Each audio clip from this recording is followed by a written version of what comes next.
ভুল কথা। তারা যে ওই বিদেশ থেকে তাদের কালো টাকা যেগুলো পাচার করেছিল, সেই লক্ষ লক্ষ কোটি কোটি টাকা বা হাজার কোটি টাকা কালো টাকা যেগুলো জনগণের লুটপাট করে পাচার করেছিল, সেগুলো পাঠিয়ে তারা মাঝে মাঝে বিভিন্ন সন্ত্রাসী কায়দায় টোকাই মিছিল দেওয়াচ্ছে। এগুলো আওয়ামী লীগের মিছিল না।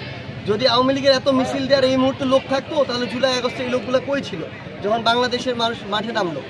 আওয়ামী লীগের আসলে ওই আওয়ামী লীগের লোক কর্মী যে বলা হয়, মানে একটা বিশাল বড় ভাব দিয়ে বলা আওয়ামী লীগের 20% 30% লোক, এই লোক কোনো কালেই ছিল না। তারা এই যে লোক দেখাইতো বিভিন্ন প্রোগ্রাম, এগুলো হচ্ছে ভাড়া করা লোক।